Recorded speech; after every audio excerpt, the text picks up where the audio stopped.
Welcome to the Direct Line, the official podcast for OADSP. We're excited to have you here with us today, and if you have comments, suggestions, or if you want to join us in studio as a guest, reach out to me at podcast@oadsp.org. I'm David Rustio, and today I'm speaking with Aria Deese. Welcome to the show, Aria. Well, thank you. Thanks for having me. Sure. Can you tell us a little bit about yourself? Let's see. I work for RAM, Residential Homes Association of Marion, Ohio.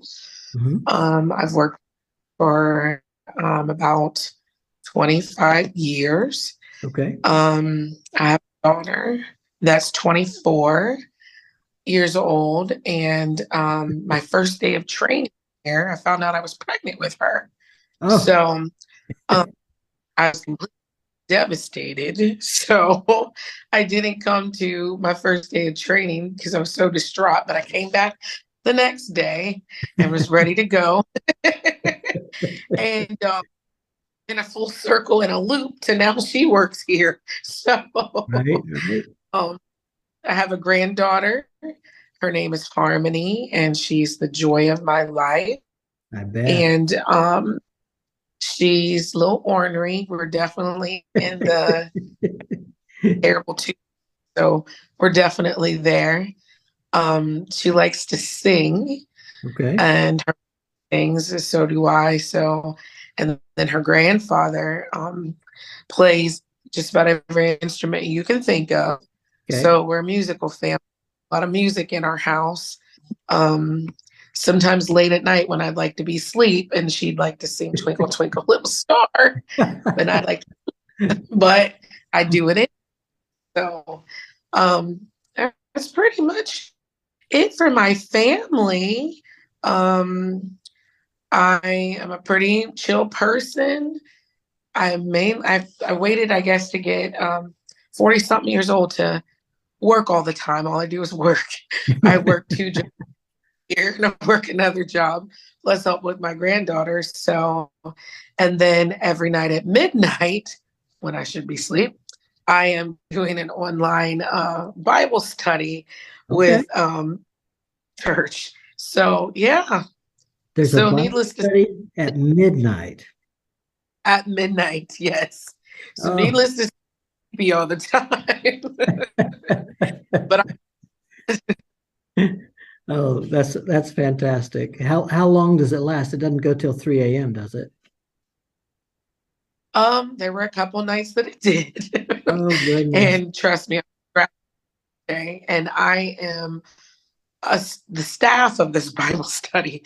So, I have things throughout it, but usually for an hour. Usually goes from 12 to 1.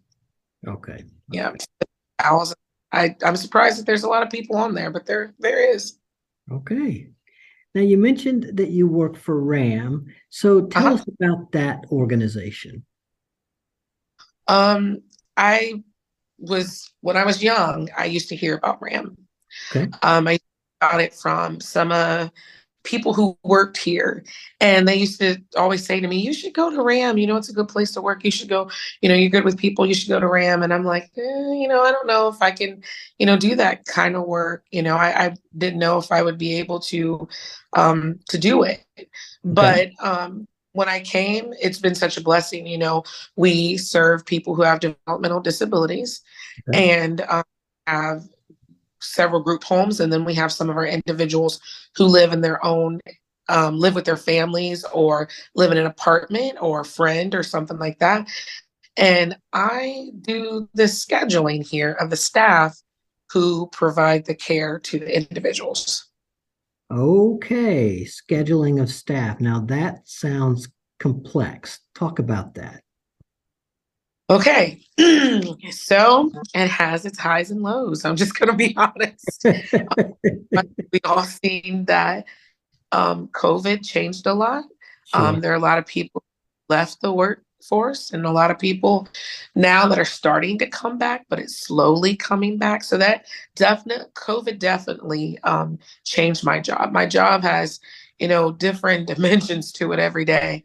And not Sure. every day is the thing. That stays the same is that I need to make sure I have people, staffed in 2 locations. That's always.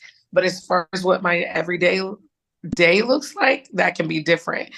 People get sick, people call off, our individuals, go on vacation, so they're not there. So then the staff aren't needed.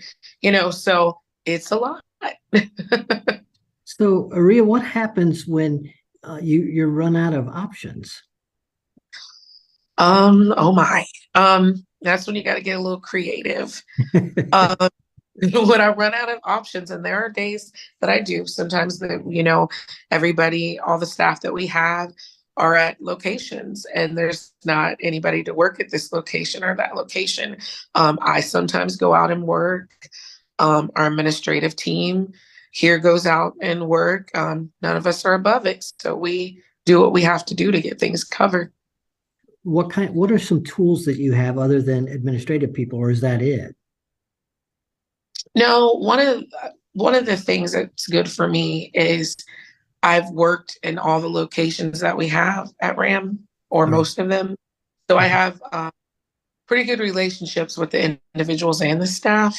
Okay. So I kind of go back in my mind and think, okay, I don't have this covered, but who would be a good fit over here? Um, should I just go, or should I see if this person could maybe split up some time here and work half here and half there? You just have to think. And sometimes that causes me to unplug. I have to go outside, walk away for a minute, look over roster of staff and just think. It's a lot of brain power. Right. What gives you joy at work? What gives me my joy is seeing our individuals cared for and happy. And, it's all about the individuals, but I feel like in scheduling, I have to be about the staff as well Sure. and build relationships with them. And, they're happy when they request their vacations and they get them. And so that gives me joy, making sure that the individuals are taken care of, but also making sure that the staff is taken care of as well. Sure. Do you have a favorite story? After being here for so many years, okay, I'll tell you an old story. We Okay. used to have, before there was a scheduler, before there was this position, the managers you staffed your own areas that you had. Okay. So there used to be on-call phone. Like now we have an on-call phone, but there used to be like a pager type phone thing. And the individuals would call and that thing would go off and it would be so loud. And they if you said it once, it went across twice. So it would call and be like, hey, David, this is so and so, I need this or this is going off. So if you said it once, it went across twice. If you repeated it twice, it went across 4 times. So now funny is sometimes the individuals that have been here for a long time and that were back when we had the pagers or whatever, they'll call me and they'll still, like, if they'll leave a message, they'll still follow that. Like they'll say it, someone will say it 2 times. Uh, So I'm saying message over and over and over again, but they're thinking back when we had the on-call pagers. So that's always funny. my first job in this industry as a manager, we carried a page. Mhm. Oh my. And now, we've got all these phones, and I kind of wish sometimes we could just go back to the pager because it's easier to ignore. Oh, you're not ignoring. I have 15 minutes to respond to the staff or the individuals when they call the on-call phone. Okay. And there are times where I don't make that 15 minutes because I'm on the phone with somebody or, something has happened. So then at that point, it goes to my supervisor. So I try not to let it get to her, but sometimes it does. So. Sure. Sure. Well, thank you, Aria. This has been nice. I appreciate your Well, candor. And and sharing what you do for RAM. And this supports not only the individuals, but the DSPs who we support in this organization. So thank you very much. You too. Thank you. Thanks for listening, and join us next time on The Direct Line.